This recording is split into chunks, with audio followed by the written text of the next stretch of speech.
from when we did the roof. It's being collected next week." Out of habit, I inwardly flinched, picturing the big black van with the name of the local roofing firm plastered across it. I couldn't remember the last conversation I'd had with old man John Daly. His nephew, though. Jesus Christ. Every syllable was etched on my heart, and now that Rushmere was my home again, I'd never been so thankful that my first love, my only love, had abandoned me to join the bloody Navy. "Mia?" I blinked. Gus was in front of me, brandishing a stack of clean towels. He pressed them into my hands, and I smelled the French washing powder our mother had stockpiled for all those years, distrustful of the brightly coloured English brands our friends' parents had used. The crack in my heart widened, and I blinked again, harder this time. Gus laid his arm around me, his skin as olive as mine was fair, his hair as dark as mine was blonde.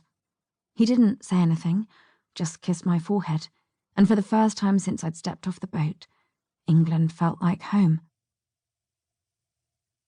"It's not that bad," Gus said. I spared him an incredulous glance. "Are you for real? Look at it, it's a fucking mess."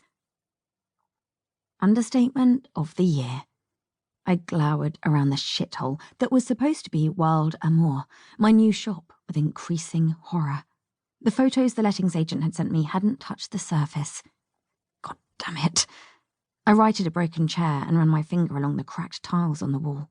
I had orders booked for 2 weeks' time, and a website advertising national deliveries a day after that. I'd have to work around the clock to get the shop even functional by then, let alone presentable to the general public. "It's not as bad as it looks." Gus tried again. "Lick of paint and some cleaning, it'll be fine." I didn't bother spearing him with another idiot glare. Leaving him to start stripping away the remnants of the beauty salon that had rented the premises before me, I trudged into the back room I'd intended to use for storing my stock.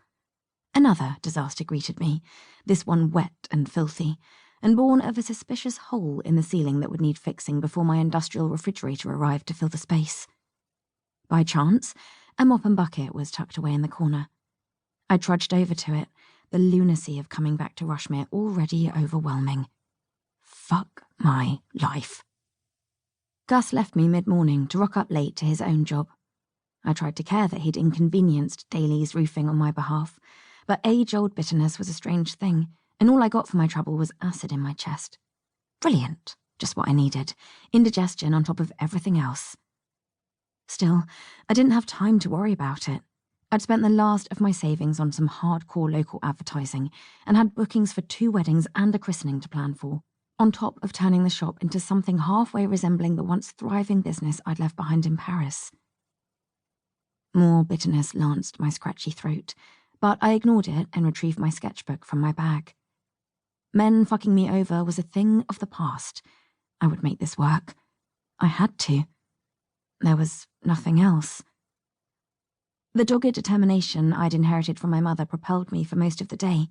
I sketched, planned, scrubbed and cleaned, and by the time 5 p.m. rolled around, my morning heartburn was a distant memory. Hunger clawed at my insides, and my eyes stung.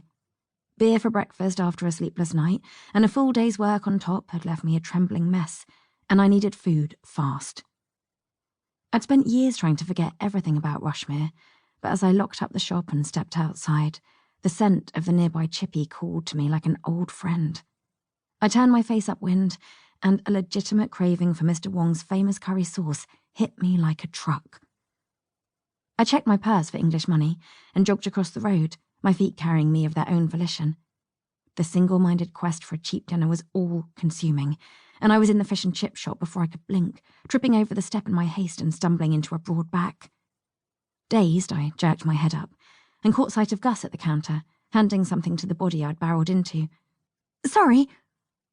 The word died on my lips, along with the last surviving piece of my fractured heart.